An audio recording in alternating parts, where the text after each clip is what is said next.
Welcome to another Quantum Conversation, brought to you by AcousticHealth.com. I'm Loren Gailey, and I invite you to sit back as we enter the quantum realm, that space of the greater part of you. It is your connection to infinite possibilities, infinite potential, and infinite mastery. Welcome, everyone. Thank you so much for being here. We are excited to start this year of 2023 with beautiful Alicia Power and the Creator Beings. This is a beautiful time for our topic today because we're talking about in this life, God source rules beyond shadow. We'll talk a little bit about shadow, but I think that we know that we are pretty much hopefully done with shadow. And if we're not done with shadow, I don't know if we're ever going to be done with shadow, but I think we're all stronger at recognizing it and can move through it. And the Creator Beings are always here to assist us. Alicia has been working with the Creator Beings for 30 years on her spiritual teaching path of 4 decades. Alicia, welcome, welcome. Thank you for being here. Oh, thank you so much for having me. I always celebrate when I'm on your calls, actually, Loren, just because the environment is an advanced environment, and I get so excited about the information flow that's going to start coming through me from these creator beings that I channel. So I'm excited as well. I'm curious to see where they're going to go with this, because it's a huge subject. I know a lot about it. I've covered it with them, trained under them with this topic, under this focus, for 3 decades. So I've got a lot of information about it myself as a human, but I'm so excited to hear what they have to say and what they're wanting to say to your audience today. That's what I'm excited about. It's like, oh my God. We are definitely excited, and we thank everyone for being here, all the hearts who are here with us live on our Zoom event, and all of those who will be joining us on the replay. This is a sacred vessel, and we can, you know what, I'm already feeling the light pulsations, just like that image in your background. That is a pulsation of light, and that is what we feel, and that is what we sense. And wow, so we're going to just get started with this. Before we do, and I know that you've got things to say, what is your take on the energetics of this new year that we're starting out on? Oh my goodness. It's really interesting because just from my point of view, I was really busy last year, and I had a great holiday and break over Christmas and New Year, over the holidays. And suddenly it was 2023, and I'm going, oh my gosh, oh my God, it's another year, and I have to kind of stick my head into the activity, into the action of this year. So I haven't slowed down enough to kind of turn my attention to these spirit beings and ask, what is the energy of this year? Right now, let's do it. Okay, so I'm just going to tune in. Won't be a moment. They're laughing. Isn't that funny? Sometimes they do this. There's peals of laughter in the spirit realms. And I think they're laughing not at us, but just at the curiosity of the human realm and the spirit realm. And there's such they are so sort of fascinated by the dynamic of us as huge beings of light, of angelic beings that we are, sort of masquerading as little humans for a period of time, right? Just for the small period of time that we are in this human realm. And to them, they find that fascinating. That's what these peals of laughter are about. So we're looking into 2023 going, I wonder what the energy is going to be like. And that's why they were kind of humored by that. Wait me a moment. Their fascination by how we see our reality. Okay, they're saying it's going to be challenging. There's going to be rocks in our path. There's going to be turnstiles, that old style kind of term that we have to clamber over to get, to move forward and to sort of move past, and to, you could say brick walls to move past. I'm saying it's going to be challenging, but the beautiful thing is, and they're just coming in beautifully with this comment, which is that everything is guided. Everything in your for everyone listening, everything in your reality is being mentored, is being guided. So, yep, there's going to be brick walls. But in that moment that you're meeting your brick wall, all the challenge, and this is for all of us to remember for that moment, right? A snapshot is if you pause, it gives a chance for the worlds of spirit, for your spirit mentors to edge closer, to come closer in that moment where you pause. You're in the middle of some intensity, you're in the middle of a challenge. And they're saying, guys, just put the brakes on for a tiny moment. And these beings arrive just quietly in your auric field. They have an opportunity in that moment to swish, to transmit a feeling towards you of you are not alone. So here you are in the middle of this overwhelming, you're in the ocean and the waves are, breaking all over you, and you're out of control. It's an intense moment. But if you just stop for a moment and just breathe and pause, they give you the feeling that you're not alone and that something is bigger than this, than that moment of challenge. They're just describing this just quickly and gently to say, yep, it's not going to be an easy year, but it's going to be a year where you do learn that you've got 1 foot in 2 boats. You've got 1 foot in the worlds of spirit and 1 foot in the world of humanity, of being human. And use that foot that's in the world of spirit so that they come in, so that they can come closer to you in a moment like that of challenge, and honor the moment. Because in that moment, there's an opportunity, and this is what they want to describe. There's an opportunity of opening your lens, your video lens, your camera lens, to see a slightly wider point of view, perspective in that moment of challenge. And, you could do a quick shift of perspective where you're a huge being of light standing with you, the human, in this huge challenge. And could be a moment of a little chuckle of, yep, it's a huge challenge, but there's something a lot more than this reality, than this physical reality. There's a lot more. And that's why you can just relax a little bit and loosen up in that moment and not take it that seriously, not as seriously as we sometimes do. We lock ourselves up out of panic, and our logical mind just locks us up. So they're just trying to say that, guys, as you walk through this life, meet your challenges with your spirit self, with your higher self, with your beautiful higher soul, with your mentors, with your spirit mentors. Take an opportunity to shift higher in that moment and flow through that block, that challenge, with self-love, with self-respect, with love for the moment. So reframing there just quickly, guys, and they want to say that 2023, they can see this checklist of things that are going to happen, and they're not going to be easy. And that they're saying, however, humanity is turning around a corner. And in the turning off the corner, humanity as a group, as a collective, is gathering strength, is gathering clarity, is gathering power, actually. Speaking truth to power, that type of power, that's gathering in the collective.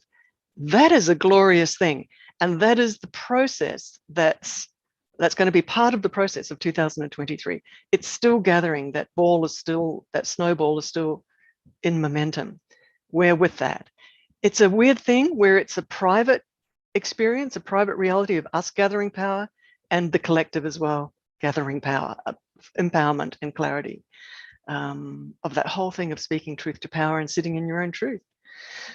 So it's a weird thing, isn't it, where we're in our own personal experience of revelation and humanity as a collective is in its experience of revelation, of the penny drop as a collective. Anyway, they're just saying that's the summary. Okay, well, this is a beautiful opportunity to really be present. And I love the ability of us to shift our perspective in the face of everything. We have been training for this for a while. And so now it seems that when you were talking there, sharing that message, it almost seemed as if we were time traveling into the future of those moments. And I could just feel a fortitude of strength, of love coming through. And we'll remember, I'm sure that each of us will remember as we face any challenge that comes along, that it's a challenge to step into love in this new way. And we know how to do it. So it's comforting, and it may be disconcerting for some, but let's not let it be disconcerting. Let's let that be an even stronger anchor into the love and that perspective that we are great beings of light, because we are becoming godlike. We are becoming masters here.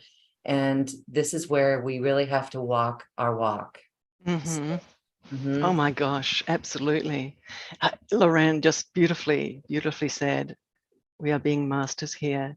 And, I encourage everyone to be the master, be in your mastership, Yeah. right? Because we can be on the back foot and feel disempowered and, oh my God, not some more challenges, right? We can feel like that. Mhm. And then we can go, hey, hang on a minute. I'm in this physical reality. I've come here to do something. And what that doing something is to develop my mastery, is to develop my so many words, self-realization, self-respect, self-love, self-recognition. Mhm. And it's not an easy moment to self-recognize, by the way. And I'm a little bit lazy, and I ask my spirit beings in moments of challenge to help me lift my perspective. And so, yeah, it's me. I do it. I'm the one that's making the shift into the new self perspective. But I actually ask them in that moment to jump into my aura and help me make that shift. Right. So, guys, so you're not alone even with that in that moment. Right. This is not it's interesting, like these spirit beings in this moment, they just want to say to you guys that you're not alone even in those moments where you're being required to grow. You're not even alone in that. It's like they can help you have that penny drop. They can help you even step into a higher point of view in that moment, right? So do not hesitate to ask for that, guys, right? That's part of the drill. That's part of the training. Some people say, hey, isn't it disempowering to reach for the spirit worlds and ask them to help you get the lessons? No, we're on a speeding train here, and we are smart enough to grab the hand that is helping us develop and grow and evolve, to grab the hands of all of our spirit mentors that are standing around us in this virtual reality game, helping us develop and grow. They are so willing. And all we need to do is just in our minds, turn around and ask them to help in that moment, guys. So no, it's not a demeaning thing to ask for help from them. Because there's this myth in the new age circles or spiritual circles of, no, I've got to do it all myself. No, I mean, yeah, but it's like we can't see our electromagnetics. They can. They're masters at it. They can see all our wiring.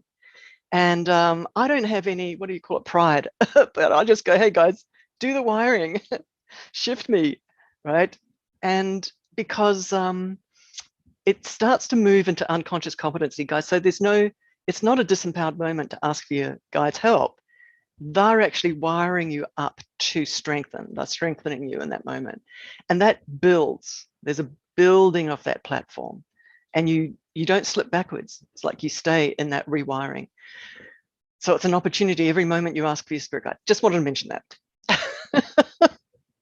Because it's the story. Don't ask for help, right? Oh my God. Well, I Anyway. see it as a beautiful opportunity. I mean, to shift not only ourselves or not only the situation, but to show others, to be, I want to use that word leader, to be leaders of light, so that it is the bigger, more adult way to show up. And so remembering to ask in that moment because we're not alone, and then witnessing the shift, witnessing how others respond in the face of everything. So thank you for that. And it is words of wisdom that we shall hold on to without any fear. So is it safe to say that the challenges or the brick wall that you mentioned is the shadow work? It's something within us that needs to be looked at, to be perceived from that higher perspective as we hold more light? Okay, so let's get into the topic. Oh my gosh. I mean, I'm just pausing for a moment. It's such a big topic. So I'm just going to wait and see how they want to jump in, how they just want to start edging in. Won't be a moment. They just quickly want, they're just saying to me straight away, it's in service to us, shadow. That's a really, for all my 3 decades of training with them, I'm kind of going, hallelujah. You know, that's a really big little statement right there. It's in service to us, and there's a big and. Okay, so in the worlds of spirit, let's go back to chunking back to the background information. In the worlds of spirit, there are hierarchies. There is God. There's a background force, God source. And there's emanations from that God source, and that translates into sentient consciousness formats and matrices of these sentient consciousnesses right throughout the multiverses.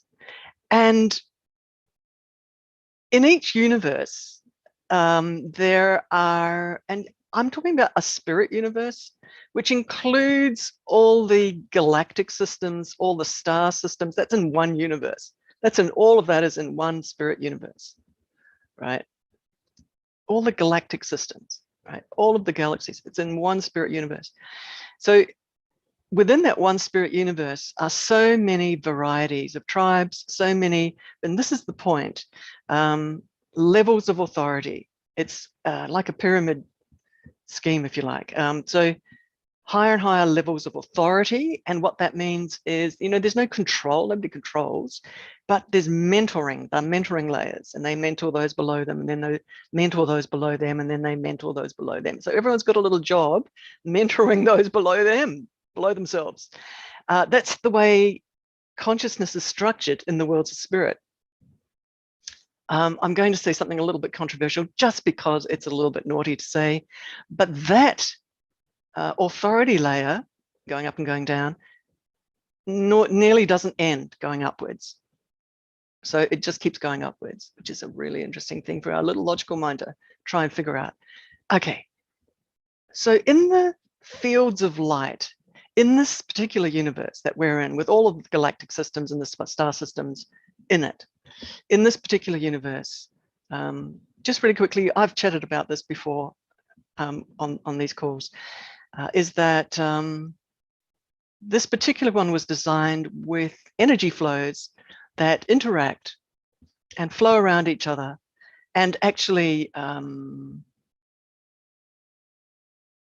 just waiting to see, they're trying to say something, my spirit teams are trying to say something, and I'm not quite understanding it. So I'm kind of going, what did you just say there? Oh, okay. Commanding attention with each other.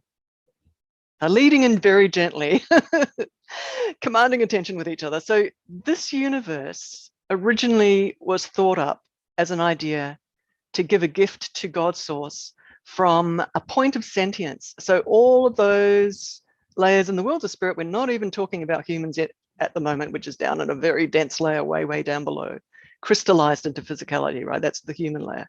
We're talking all of the beings in the world of spirit included. And they were designed, everything in this universe was designed around decision-making, around choice, to choose love. And that was a gift to God's source. That was the idea and the design of this entire spirit universe. And in order to have a moment of choice, you have to have a moment of clarity around preference. If you want preference, if you want something you don't like and something you do like.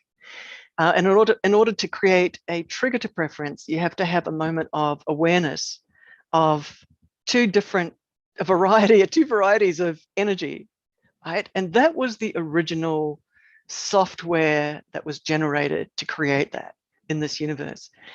To cut to the sort of now moment, that's gone completely out of control, because that software, as software does, it's self-replicating and it's self-aware and it's self-replicating.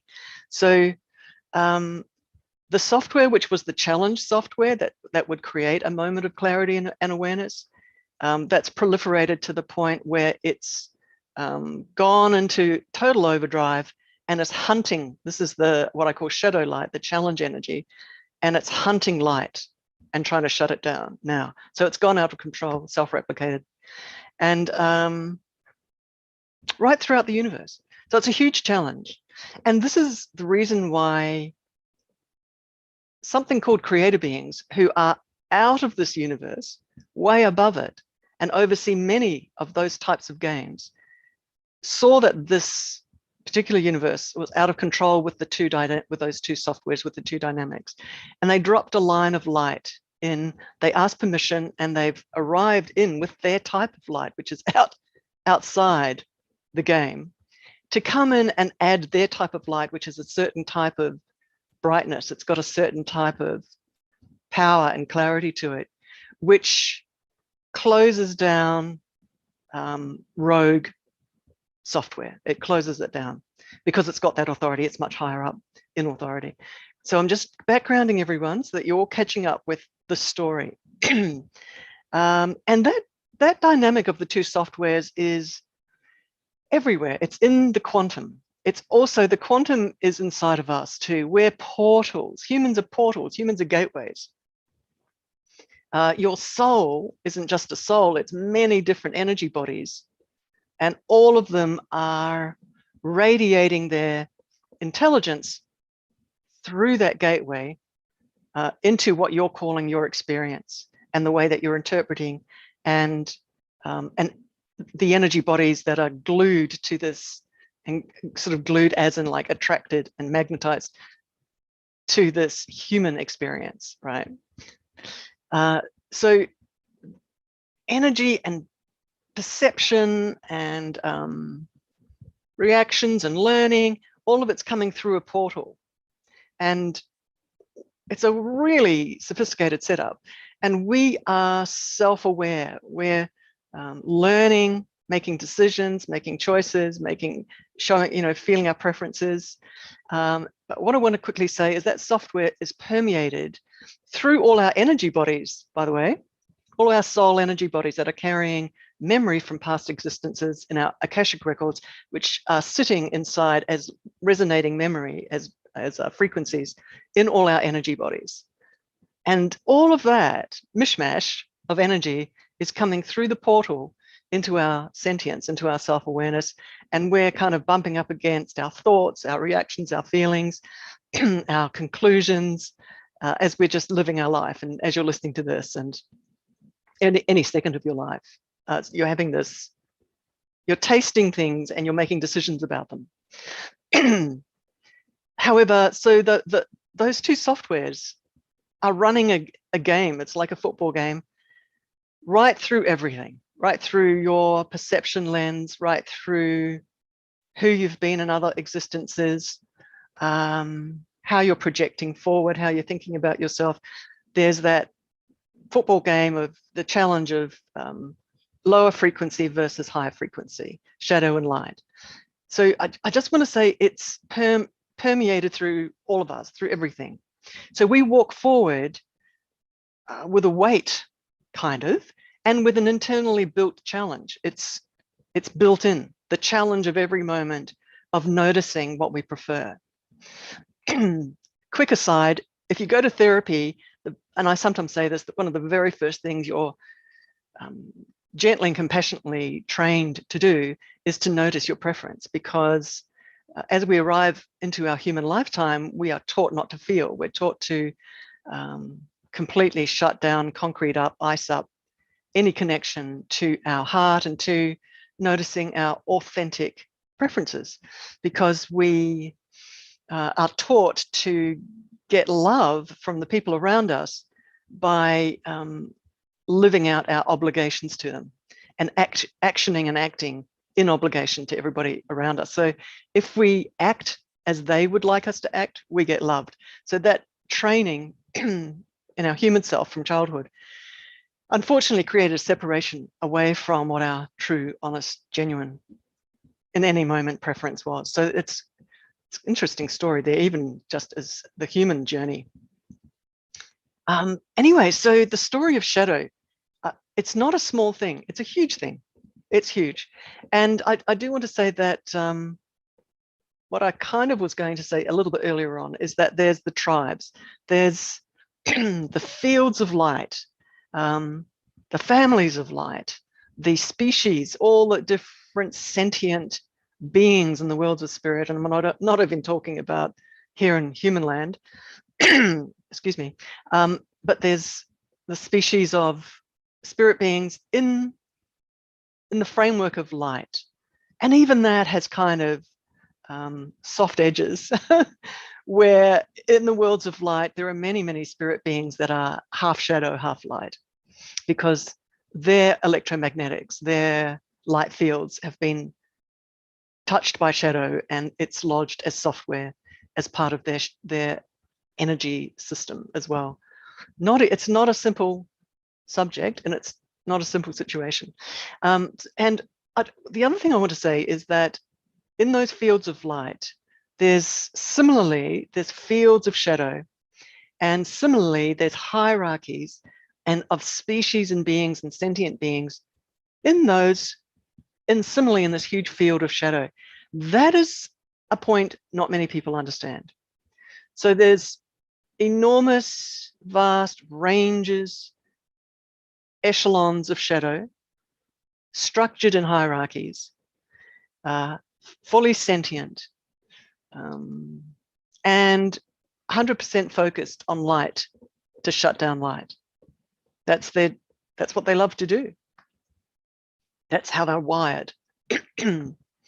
I sometimes, and I've learned very early on, being trained not through my logic or not through theory around this whole subject, but through my spirit teams sticking my nose in, just pushing my nose in, so that I learned experientially, right? So none of this is theoretical learning. So I just want to say that, I was just about to say something that was really important. Won't be a moment. Because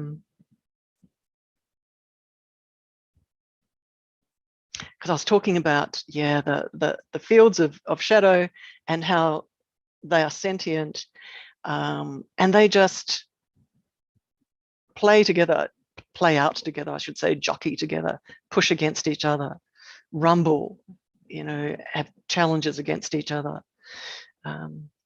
And we as humans, we walk our path, and what I was saying is it is not a simple situation. And that's right. This is what I was going to say, is that many people do not understand that it's such a highly complex situation. And also that when the topic of shadow, when we're starting to even try to understand what shadow is,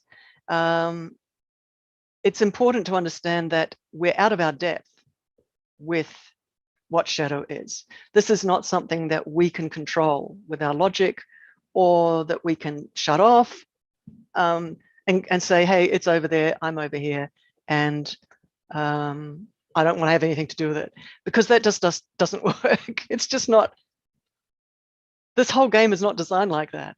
So any human, any single individual human has got Akashic records, has got, I think, unless somebody this is their first lifetime and they're some incredible star being, and, but even the star beings have had experiences where they've rumbled up against shadow, and they've had to make choices, and they've had to get into their empowerment. It's not just the humans, it's right through all of the hierarchies. They're all learning, they're all having challenges, they're all going through training themselves to get empowered. Most of us have had soul existences, not even just human existences, but soul existences where we were given roles, where shadow interacted with us. In fact, shadow has probably interacted with us just as souls before we started human incarnations. Shadow has interacted with us because it's part of training. It's part of the learning how to make choices, and learning how to notice out of clarity. So the whole, it's when I first met these creator beings, they started to use the term clarity. And everywhere I was driving, you'd go past garages and signs on the road saying stay clear, and these spirit beings would keep making me look at them. And I just, for about a decade, I didn't really understand why they made me keep looking at the sign. And then I realized that their term clarity, because they use human words with enormous depth, for them, they understand that word with such depth. So for them, the word clarity means having a clean lens from shadow as much as possible, so that you can actually see very clearly the difference between shadow and light. And the reason they make this a really big thing and a big subject as a training subject is because we are enmeshed with shadow. Shadow is part of almost our DNA, our psychic DNA. Shadow is part of our Akashic records. It's just sitting in huge archives in our soul memory, and it's informing and trickling into our subconscious. So we're enmeshed. And one of the reasons I quite often share about these creator beings is that they've got the ability to lift you up and above and out of range of that enmeshment, so that that clarity can arrive, so that you're walking, talking with unconscious competency, being able to see what shadow is and have tools and skills and a simple self-awareness to not allow it.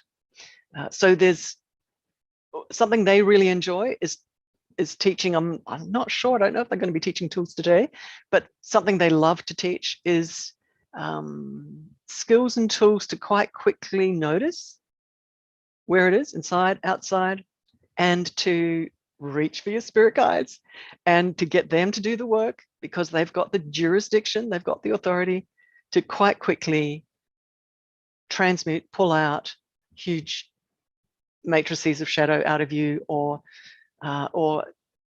deal with a similar situation on the outside as well. But to deal with it, and usually the way they deal with that when you're asking for help around a shadow situation is they change your wiring so that you sit more in love, so that your disempowerment, which is a frequency. So I forgot to mention, I've been an energy healer for 30 years. So everything is frequency for me. So they reach in and pull the frequency out so that you sit in your empowerment. Take a deep breath, you feel differently, you're sitting in a different place inside of yourself. You're not feeling the disempowerment or the fear anymore. It's gone, they've pulled it out. You're seeing differently, you're thinking differently about yourself. It's real help. It's very efficient, and it's what they call real, which is another one of their words, meaning of light versus of shadow. To them, just quickly, terminology, the word real, R-E-A-L, means of light. What is real versus what is not real? Light is real, and anything that is not light is not real. So beautiful, isn't it? Such simple concepts, and like the most important things for us to start learning about, right? What is shadow and what isn't shadow? You know, when you've got a thought, and even us as sophisticated spiritual dudes, we have thoughts that we don't recognize as shadow-based thoughts.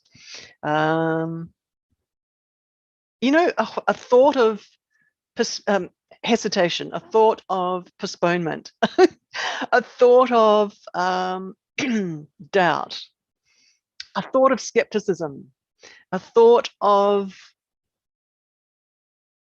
I'm too tired to do that. You know, I mean, you could be self-loving in that moment as well, but it's worth double checking these thoughts and just going, hey, that's a very foreign sounding thought in my mind.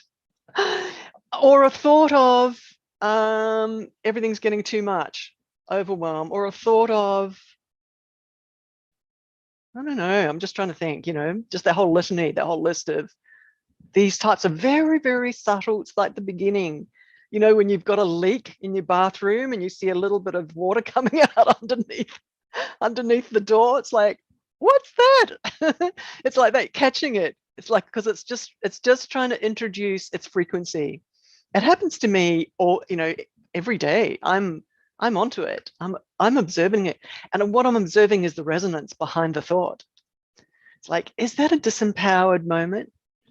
Because behind that is usually, as an energy system here, as humans, usually there's a big patch of shadow, either near me in the quantum or in me, right? And it's just drip fed a tiny little indicator, and I'm picking it up as a thought that's a tiny bit unusual, and it's a tiny bit disempowered. So as an energy worker, as an energy healer, I'm curious and interested about that, because I'm used to reaching for my spirit mentor in that moment, or a spirit guide, and asking them to take a look, because they can see my quantum, they can see my electromagnetics. I go, there it is. Or can you guys scan around me in the quantum? Is there something that's standing near me, has arrived, right? Just letting you guys know that we are walking, talking physical humans, but we're walking in a quantum experience, in an energetic experience that is full of both shadow and light. It's interacting with us. And why do all this? To get on top of it, to get smart about what's interacting with you at any moment, to get clinical and technical a little bit about it, so you're not scared about it. So you're just saying, it's just an energy that can be dealt with by these master energy technicians in the worlds of spirit. They instantly can see what's there. If you've not met me before and this is sort of new for you, this is what I talk about all the time, is reaching for your spirit technician support teams, excuse me, and asking them to scan quickly and pull something out of you. It's just quick, efficient. They do it real fast. And, it's just people who start doing my work, they just start learning that it's a normal thing to do. You just know that you're walking in this virtual reality experience of being human, and they're around you. Your spirit mentors are around you, helping, kind of like, and it's a smart thing to turn to them a lot. It's not a disempowered thing to turn to them a lot. It's a very smart thing. We've got a lot of work to do in this lifetime to build our light. That's the only reason we've come, is to build our light, clean ourselves up so that we can hold really nice, clear, strong light and radiate that out into the world, whether it's through the tone of your voice, whether it's through your words, whether it's through an art form, whether it's through just who you are, sitting at home, talking to the grocery checkout person, keeping your resonance clean, because you holding light is everything. That's the job at hand, because it's changing the electromagnetics and the quantum for the collective. So that's your number one job, your number one purpose. And, there's no, I'm not quite sure what the word is. It's like, there's no problem with just grabbing the hand of a spirit technician at any moment, at the drop of a hat, and getting them to take a look and to clean you up at any moment as you just are walking through your life, through your day, so that you're staying in an internal clarity point. So you're staying in that sweet spot, empowered, clear, can see. Let's just see what else. So it's a huge story. The shadow story is not a small thing. Having done a bit of therapy, quite a bit of therapy, I'm very aware of the self-responsibility, self-awareness model of taking our point of awareness. I just want to quickly say this, taking a point of awareness to a wound in our subconscious, in our unconscious, and holding our awareness on that wound so that the wound opens and relaxes and heals. I'm, as an energy worker, work with all the matrices under the wound that's holding the wound, the unconscious wound, the emotional wound, the trauma that's holding it in place. So I was listening to Gabor Mate, one of the forefront, people that speak about wounding and trauma, and even he knows that his own childhood trauma still regurgitates, still comes up, still kicks in. But just mentioning this in this framework, that I'm curious and interested and passionate about working on the matrices that hold the trauma in place in the etheric. The soul memories, the soul reaction in that moment, the shadow tribes that created that wounding, and getting all of my spirit teams to renegotiate that moment with all the shadow consciousnesses that were involved in that moment of trauma. Guys, just helping you understand that this is not just a 3D human thing.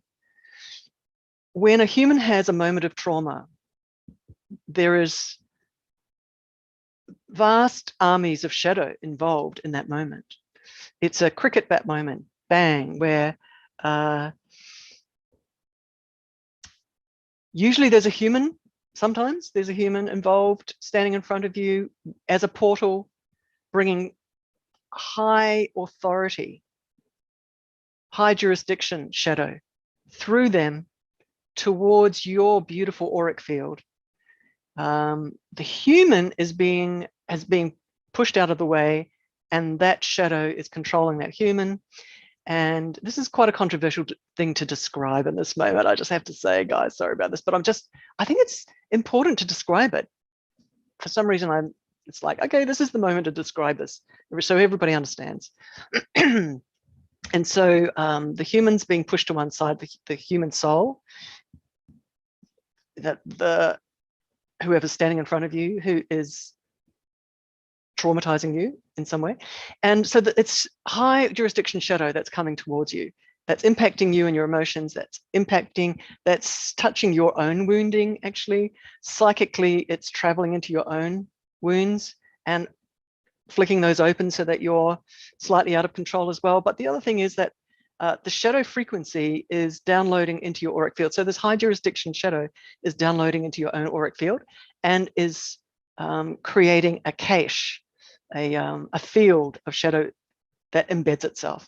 And if that shadow patch of shadow frequency isn't pulled out, it stays there and informs you for the rest of your life. So it creates that bedrock where trauma sits, where human emotional trauma sits.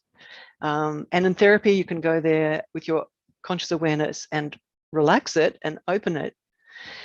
But there's a whole spirit world that needs to be negotiated, a whole sort of energy fabric underneath it that needs to be renegotiated, transmuted, sort of like new light put into that matrix underneath the wound. And then all of the healing from that point onwards, traveling upwards, happens. And that platform changes from the trauma, from the wound, from the memory. It's much easier to heal more 100% from a trauma using those complementary modalities. So both therapy, awareness, and etheric renegotiation and etheric healing as well. Okay, so shadow wounds. Okay, so the moral of the story from that little piece is that shadow wounds. And it creates trauma, it creates sadness, it creates fear, it creates like a habit of fear, right? And that fear informs our thoughts, and it informs our box that we live in, and our framework, and our self-perception, how we view ourselves. So it really starts to control who we think we are. And this is, as light workers, this is incredibly relevant, which is, we all know that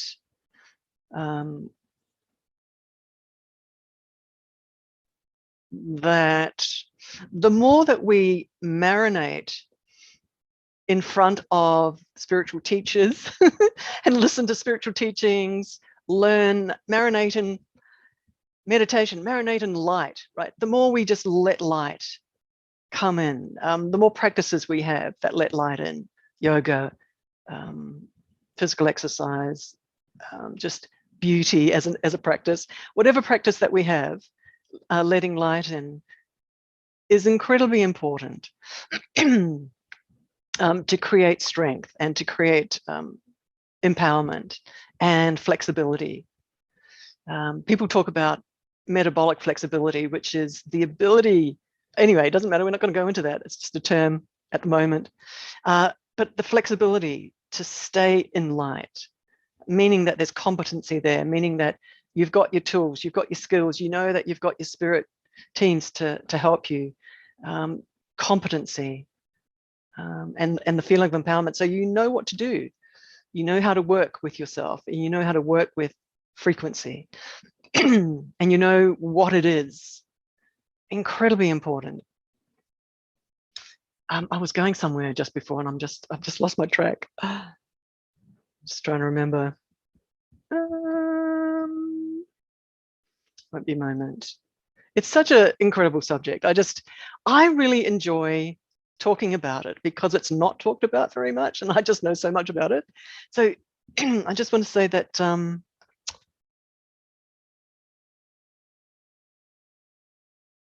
shadow creates wounding. And yes, there's that, the partnership of the self-awareness practices, light practices, but then there comes a time when we have to actually stick our nose into the etheric, into the worlds of spirit, to take a look at what the originating force was behind any trauma, the originating force, and use our spirit teams to deal with that. That's the big statement right there. So yes, you've got responsibility, you've got the ability, because you've got your spirit teams and spirit helpers to do that work. So it is a responsible thing. It's like, yes, I can do it. But it's not a small subject, everyone. This is not about only placing your conscious awareness on your wounding. That's a small piece of it. There's a very big world out there in the worlds of spirit. It's much bigger than our conscious awareness, really is. And so that's one of the big messages for today. It's a very big world in the worlds of shadow. And hey, I'm going to just jump into a global point of view here quickly. Agendas. What's the agenda of shadow? Well, the agenda of shadow is to capture as many human consciousnesses as possible so that the projection through a shadow lens of humans is played out on a global scale on that collective movie screen, because it creates an echo chamber, an amplification.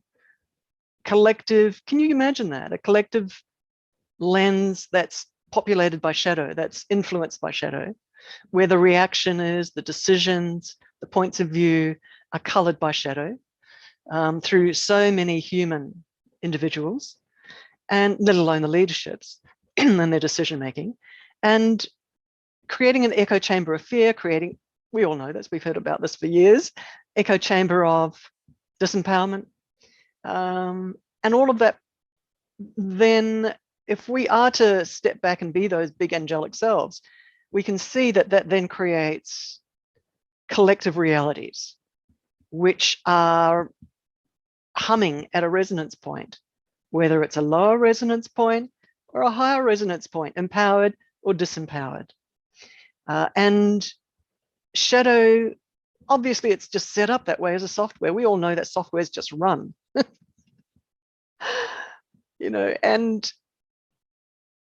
shadow was set up to just do its best to dominate over light. And maybe that gives you a feeling of, I'm not going to let it do that. Good. That's good. I want you to have that feeling. We just watched Avatar the other day, Avatar 2, and one walks out of the theater with a big message in one's heart, if anyone's seen it. And the message is, stand up to, even if it's an overwhelming opponent, stand up. So it was lovely. I loved that. And this is the message here today, stand up to that frequency. And don't think that this lifetime is all there is, because you travel between lifetimes. You travel over lifetimes, above lifetimes. You travel beyond lifetimes. You are much more than this lifetime. And so that is an interesting point of view. And then you see your lifetime as a little blip, as a small, little blip that it is. And then you pour much more of your love, your joy, your light into this lifetime with this deep, stable strength of, I know who I am, and I am going to stand up. Stand up to something that the story that I'm telling, I'm saying, it's an opponent that's a lot bigger than our human consciousness, than our human logic. This is the other message that I'm giving. A long, long time ago, many decades ago, someone that I knew who was a spiritual teacher locally, very smart. We were just walking down the beach together, and I was talking, not quite sure why, topic of shadow came up, and this person went, oh, shadow's not a problem. You just do this, this, and this. And I wasn't sure what to say, because in that moment, I realized that this person actually wasn't aware of what shadow really was. And I do want to say it's dangerous, because it's very smart. And so we have to have our wits about us, very much like in Avatar 2, just smart, onto it, seeing what it is, not letting it creep in, doing the creep, and just start driving our systems, whether it's disempowerment, creeping in, making us feel small. This is what I was going to say earlier on. Light workers, the moment of awakening, cracking out of the enmeshment of shadow, cracking out of the not remembering who we are, right? The more you clean your etheric, the more you remember yourself as soul, right? So another huge motivation.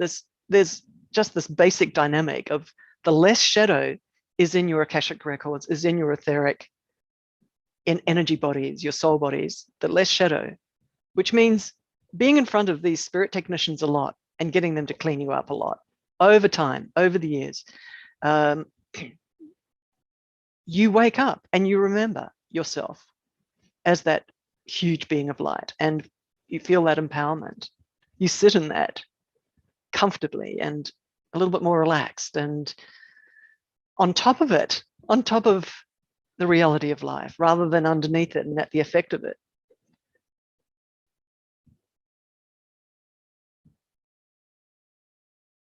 Lorraine, I've said a lot there. Any comments from you? Absolutely. I'm just feeling the empowerment in those words, the clarity in those words, and the whole world has shadow.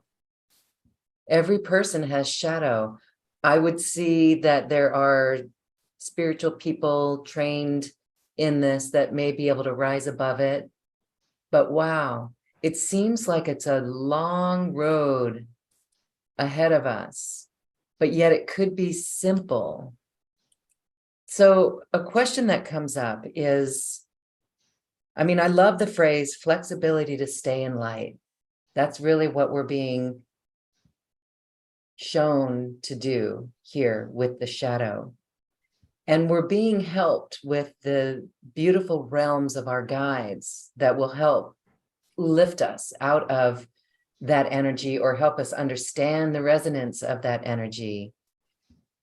Yet some may not know to ask their guides. As you said in the beginning, we are not alone. So if we are conscious of this, aware of shadow, maybe we forget to ask our guides, forget to reach out for the hand of our guides. Are they still helping us along the way? Or is that a necessary component It's to ask? it makes all the difference, actually. If your conscious mind, your logical mind, turns to your spirit guides in a logical conscious moment, not unconsciously, right? Mm-hmm. Yeah, it's actually a really good point, Lorraine. So I guess a big message I'm giving, because I've been playing with them now for over 3 decades. So a really big message I'm giving to everybody watching this is, it is important to turn to your spirit guides and talk to them and give them instructions. Okay, so that action is important, to turn your attention to your spirit guides and ask them to intervene, to action something themselves in you. That is important. Actually, it's a 90 out of 100 importance. And so the alternative, and something you're describing, Lorraine, very, very important topic here is, okay, so what value is there to just rumbling through your life, trudging, head down, just dealing with everything every day? We're all very busy.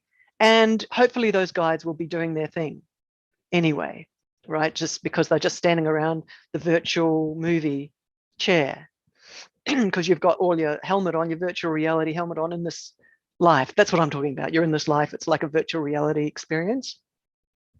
And all of your guides are standing around. And you're hoping, well, you're in the middle of the experience and that they'll intervene.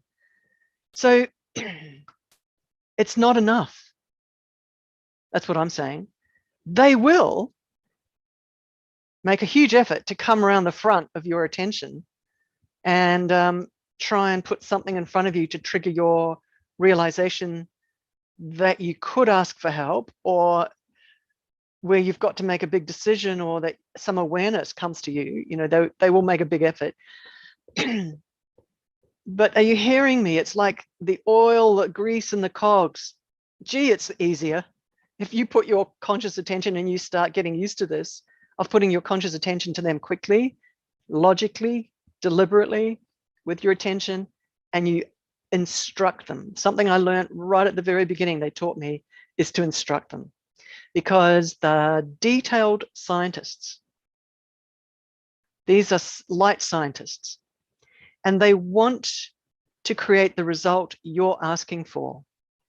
And so they need to even intervene on certain levels. They need your permission. So an instruction is a permission. And so they're telling me to say there's a partnership involved here. Your conscious human self, in a moment of any kind of a challenge, just referring back to what we were talking about right at the beginning, this 2023 is going to be moment after moment of, not all the time, but there's going to be challenges throughout this year. And I get the feeling that the background matrices are stirring, and self-recognition, self-awareness, moments of decision-making, they're going to, it's sort of built into the rolling experience of 2023 of challenges coming up. And so very, very important, everyone. It just makes it smoother in your private individual life if you have on board the knowledge, the habit in your mind, just like brushing your teeth. It's a habit, hopefully every morning. The habit throughout your day to turn to your guide and ask them to intervene, to scan, to transmute. And you can point to something in yourself that's uncomfortable. Guys, this is uncomfortable at the moment. My thoughts are uncomfortable. My feelings are uncomfortable. Something, I even, a bit controversial, if I'm going for a power walk around my neighborhood and my left knee starts hurting for no reason, just out of the blue, I ask my guides to take a look at the energy matrix in my knee. And within a few moments, they've pulled out something that's energetically sitting there. Usually it's a little entity. They'll pull it out. It's like a little patch of energy, and absolutely no problem with my knee from that point onwards. I'm just saying, I'm just getting support from these technicians as I walk through my day. And I'm offering you an option to make your life easier. And because this is one of the big messages in the quantum, inside, outside, shadow is just part of the mix. And it's doing stuff. It's doing stuff to our bodies. It's doing stuff to our minds, our attitudes, our feelings, our emotions, our reactions, our lens, constantly. And so it's smart to kind of play with that, to have an experiment. How can I clean my lens for the day? How can I keep my lens clear for the day? How can I keep myself in equilibrium for the day? Something I do if I've been out and I've been hanging out with people and just had a busy day, I come home and I feel a little bit, what's the word, frayed at the edges. I lie down on my bed for 5 minutes. I just lie down, go horizontal, close the door. And I ask the teams to come in and just tidy me up, clean me up, pull out anything. And I jump off my bed and I'm just sitting back in my comfort zone inside myself. I do that here all the day. I mean, anytime I need to. It's just part of my routine. It's how I operate. You know, you can just go into your car, sit in your car and close your eyes and ask your teams. If you're out and about, you can just go into a bathroom. It sounds crazy, isn't it? Stand up in the bathroom or something, and I don't know, just have a moment where you just, nobody around, close your eyes and let the teams come in and just tidy up your auric field and clean you up and snap you back to your true self. Thank you. Thank you. Thank you. You've answered so many questions. There were questions that came up from our audience, and those who asked those questions, we hope that your answer is clear here. You are making this very clear, Alicia. It's not a spiritual bypass to call on our guides or our higher self. And you mentioned the word partnership. It is a partnership. And therefore, we are not giving up our free will, or we're not losing our free will. Rather, we're actually gaining free will. We're actually learning how to use our free will in our favor.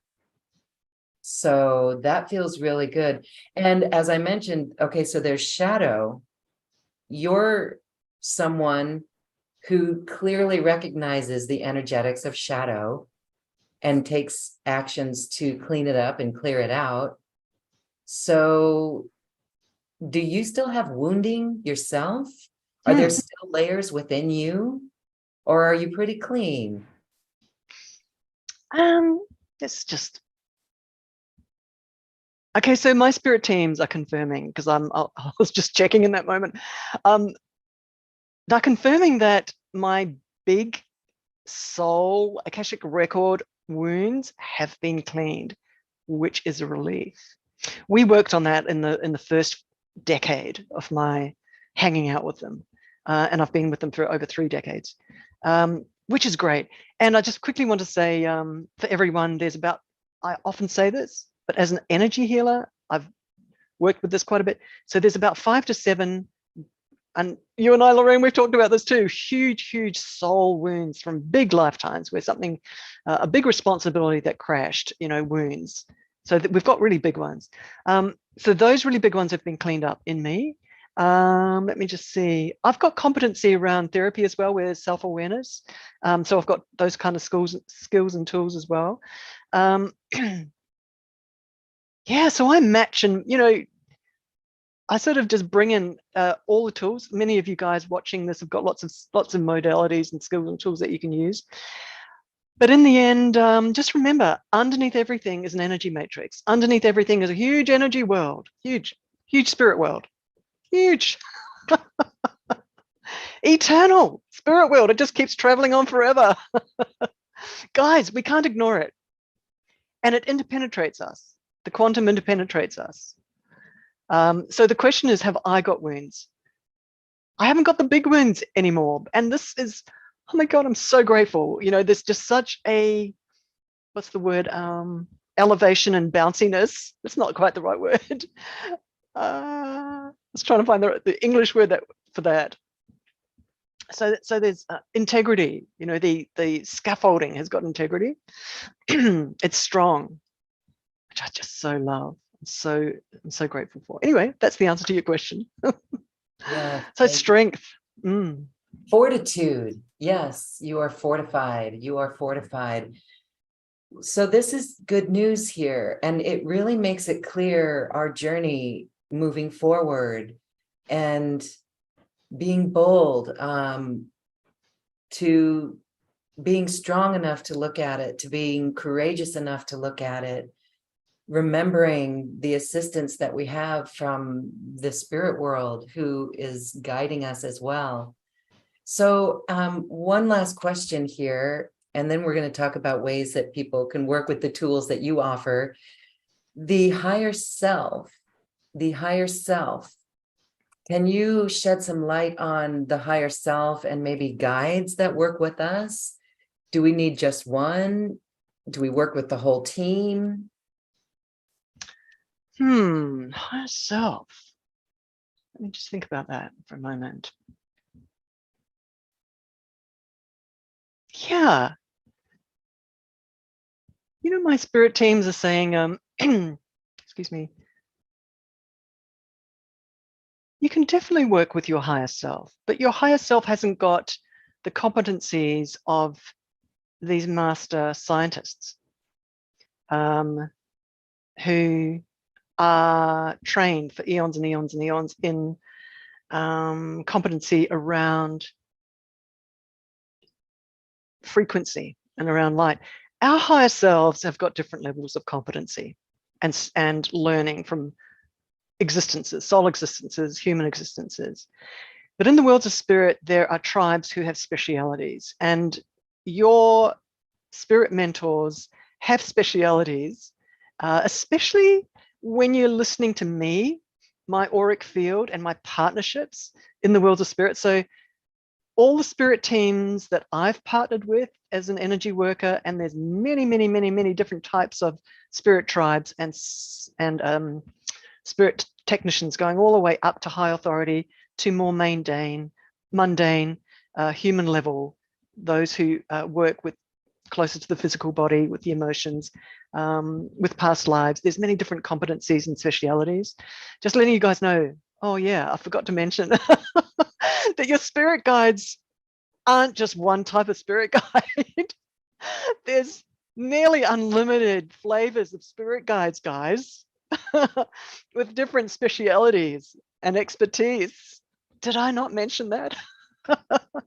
Anyway, and what I want to say is that because you're listening to me, in the worlds of spirit, it's like a huge internet, and they all know that you're listening to me because your auric field on that internet just got connected to my website, which is my auric field, right?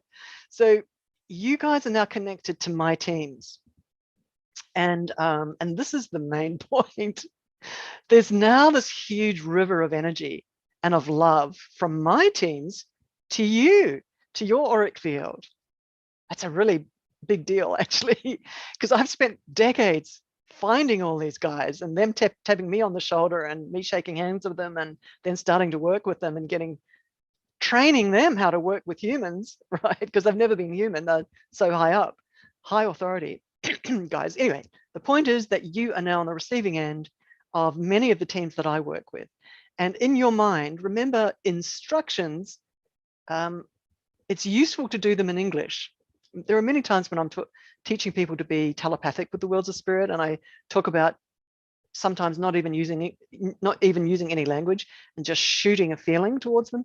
So I'm going to say the opposite today. I'm going to say, use your language in your prefrontal cortex and your logical mind, and instruct from language. So with a nice clear sentence of an instruction, because it really helps with your clarity, because you've got to form the words, you've got to think about them, what you're going to say, and that helps build like a momentum behind your words of decision making and clarity about what you want.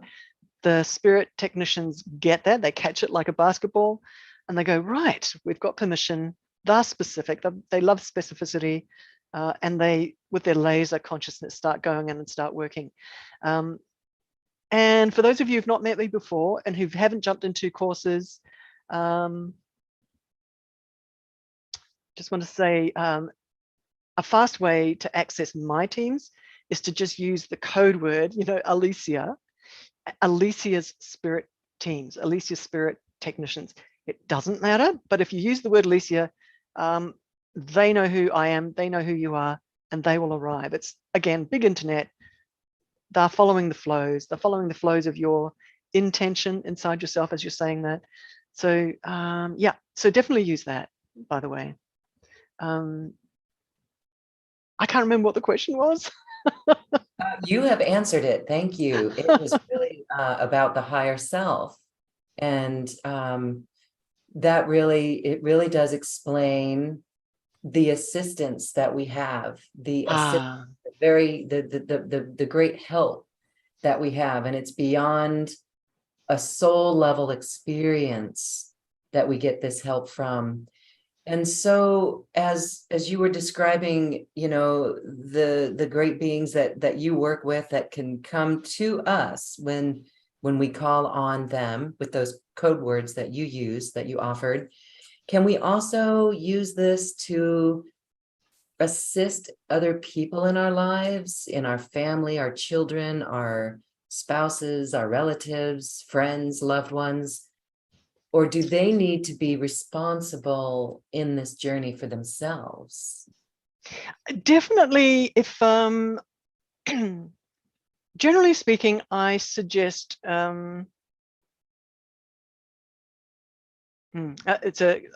sorry, my brain's going all over the place. It's all about the heart. If you're connected to someone, family member, someone you love, and you know they need help, it's very much like praying for them, prayer. I'm getting more and more interested in that word prayer. However, you're not being vague when you turn your attention as a prayer for someone. In this case, we're not being vague and just turning vaguely to the worlds of spirit, right? Or to God or to angels. We're being specific. We're calling on specific tribes of beings. Very important, guys. Not just anyone shows up. And I want to say that, yeah, it's very much from your heart, your hope, your prayer, your wish for someone to upgrade to some kind of assistance for that person. And so if it's important to your heart, yes, use these teams on behalf of that person in your mind. It's just like praying for them. And connect with those teams, with your teams. Have a moment that's deliberate, conscious, quiet. You turn your attention to the teams, and then using language, talk to them about this person. They will take a moment. It's a soup, an energy soup. Their attention goes from you, and they're searching in the internet for the energy of that person. And because you're connected to that person, they will find it. They'll find the energy of that person, and they'll just start looking at that energy of the person. And your instruction, your language instruction to them is, can you help them in some way? Can you add light to that person's aura, right? Can you uplift that person? Now, these teams will make a decision about what angle they start working on. Realities, internal energetics, just so many different things they could be looking at. But yeah, suffice to say, absolutely, if it's a big heart connection, heart is what they read. That's their language, the energy of the heart, the feeling of the heart. So in that moment, use that heart energy and let them feel your love for that person. And they'll just go, they'll say, we'll do it, right? They normally don't, like the levels of the high authority beings that I work with, They normally don't, but it's up to them to choose. Up to them to choose. Okay. I'm feeling the empowerment from this. I'm feeling the freshness of it, the clarity of the words that you shared today. And I'm feeling the resonance of the creator beings who are assisting us. And I know that those who are watching and listening are actually doing this work right now, doing this, calling on them right now. And we're looking at areas in our lives that we can use these tools. And so we are in deep gratitude to you and the creator beings, Alicia. Thank you, thank you, thank you. So one way for people to work and access tools to assist in this process and realization, self-realization, and honoring the light, the commitment to light that I know we all have the commitment to light. We incarnated saying, I've got the commitment to light. But this issue of shadow, there are tools that we can work with. And this is a great time now to talk about a special offer that you've put together for our audience. It is Stay Strong Soul Training. Can you share with us the link for this? I'm going to put it in our chat line. But this is a beautiful course, a beautiful way that people can go deeper here and learn these tools. Share with us. Yes. Thank you so much, Lorraine. Thank you so much. And just thank you, everyone, for being present on this call and listening to this subject. It's not an easy subject. And my spirit teams are so funny. They're giving me a picture of somebody swimming in a swimming pool. Like you go to a swimming pool and you think it's safe, but there's sharks in the water. And it's like, oh my God, I've got to deal with this. Okay, just saying. It's a situation, and life becomes easier when you get onto it, right? And it's just part of what you do. You just tools, skills, and you're just onto it. Okay. Stay Strong is a collection of practices, trainings. Essentially, it's talking about how to get onto it. And we've talked about it a little bit today. And these are trainings, lectures, amazing collection. Near the end, there's 3 beautiful soul healings where you're facilitated with the worlds of spirit that you can dive into. About 30-minute beautiful soul field healings with spirit technicians as part of this package. Near the beginning are incredible trainings and lectures by the creator beings, helping your soul sort of get clear and awake to this situation, and just reminding it that it's not alone, and your competency as a light worker relies on this, right? So the very first module, very first training is called Light Workers, a clarion call for your full potential. And Lorraine, you were just talking about that, where this whole topic is about tools, it's about skills, and it is so that we walk forward in our full potential as a light worker. This is about awakening to your power as a light worker, right? Standing strong, firmly on the ground, right? As a light worker with tons of skills. So powerful, powerful trainings here. The second one is an entire teaching and training on what stops you fulfilling your soul purpose, and going into the detail of that. Very, very, very powerful training. I'm just skimming over the top, guys, but just so that you know, this is a collection focused in on this topic and giving you tools and skills. Also, inside these trainings, we take you into processes and journeys with tribes of spirit healers who are specialists in dealing with shadow. And so you're going to meet these tribes and build relationships and partnerships with them. And that is what's really exciting, because that starts an incredible sort of designed framework where you know who you're calling on, and you know that those that you're calling on are super powerful with dealing with shadow. On your side, they're on your side. They will bend over backwards. They are telling me to say right now, they will bend over backwards to support you. So inside these trainings are moments with these tribes of spirit technicians where you meet them, where you practice with them, get to know them, you know, hug them, spend time with them, get to know them. And they are on board with you from that point onwards. Very, very powerful. There's a beautiful module in here, step-by-step auric management, which just takes you through step-by-step daily practices, how to work with your aura. It's a beautiful, beautiful training, that one. Just gorgeous. There's also a module, which is a really powerful one, which outlines how to manage disturbance energy. And many people find this particular module, this particular training and teaching inside the Stay Strong package, this particular one, so valuable for them because it talks about indicators. What indicators in you, an indicator when you see somebody else, indicators in someone else of shadow being present. And again, tools and inside processes where you meet these partnerships, create partnerships with these spirit tribes that will then work for you, work with you, work for you. There's a couple of videos, interviews where I go into a lot more depth about what shadow really is from a couple of different points of view. Again, we're just diving into this topic, into this focus of what shadow is, so that you know what you're dealing with. And it's important as a light worker, as you walk forward as a light worker, to take the, what is it? You take the veil off, you know, to take the scales off and to understand what it is that you're dealing with.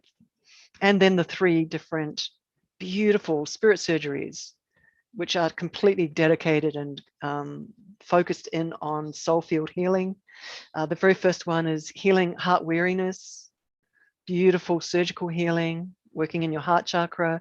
The second one, when you're in there with the spirit teams and the spirit technicians, the focus is then scanning for a self-doubt in yourself, and they will look very specifically to a patch of frequency in you, but then the long tail, the big iceberg under the ocean of where that's coming from inside yourself, a big self-doubt.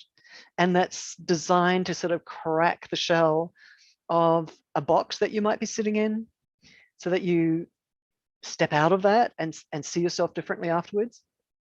Isn't that fascinating? I love that. Very similarly, the third spirit surgery is healing a block to self-value, a painful block to self-value. And this is so important again, to self-value, how you value yourself, how you perceive yourself, a little bit different to the self-doubt, very specific, a block to self-value. So when you're in front of the spirit surgeon, technician teams inside this process, you will be noticing inside yourself any kind of feeling of lacking of self-value. And as soon as you put your attention on that inside yourself, they are tracking it in the matrix.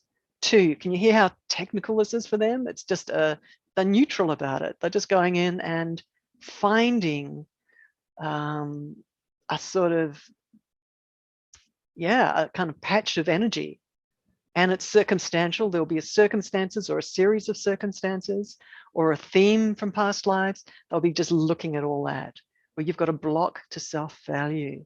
It's so beautiful and compassionate, isn't it?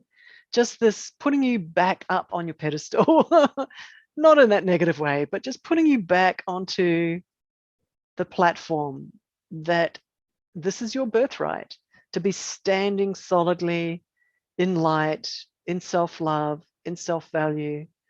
That's what these are about. Just so beautiful. There's a couple of bonuses.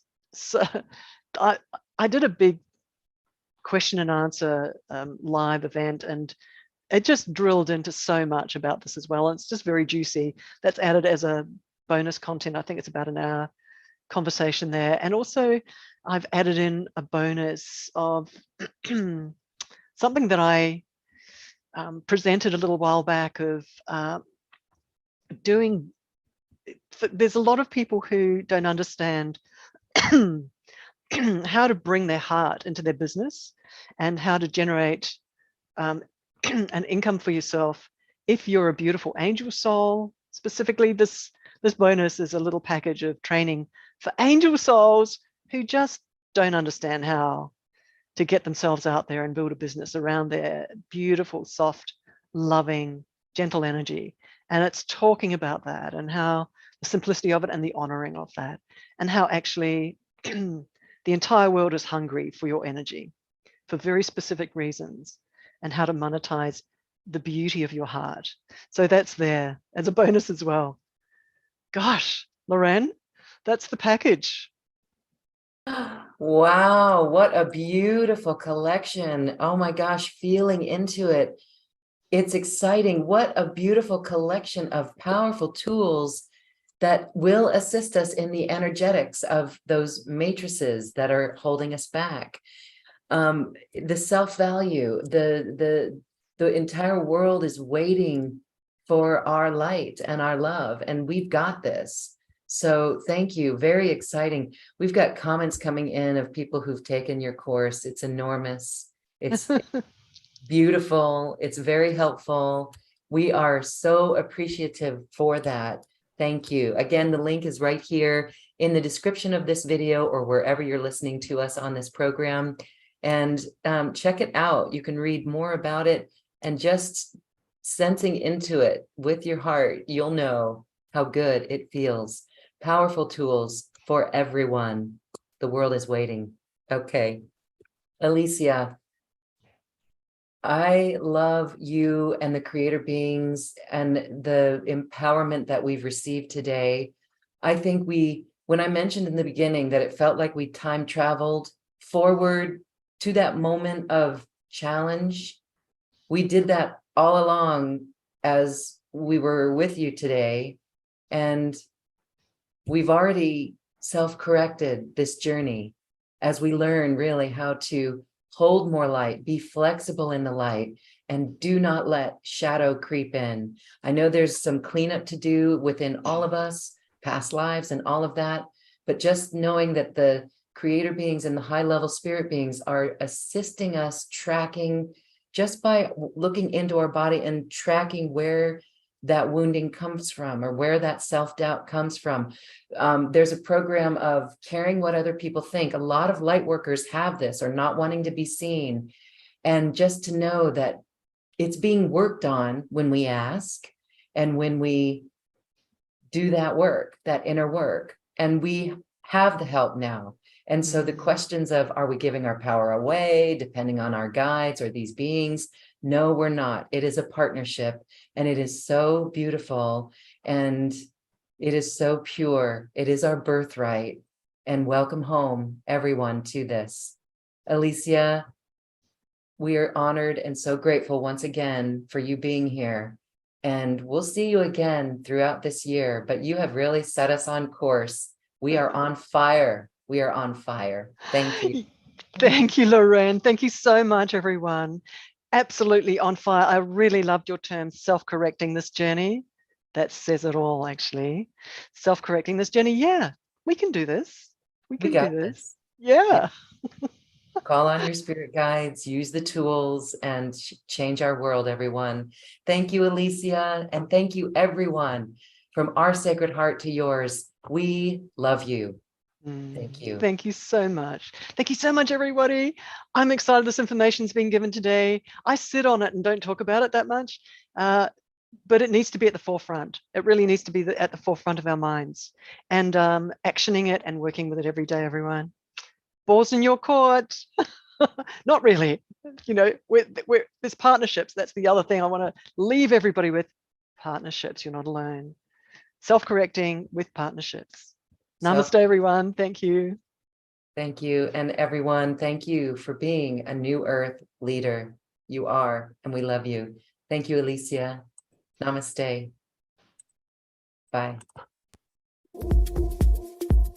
Thank you for listening to this quantum conversation, and thank you for dancing with us to the cosmic heart. As we raise our own vibration, we raise the vibration of the planet. This show is dedicated to you and all awakening hearts, as we are here to shine our bright light and amplify our love. Access all quantum conversations, special offers from our guests, and online healing retreats by visiting acoustichealth.com. I'm Loren Gailey, and from my sacred heart to yours, I honor your magnificent love and light.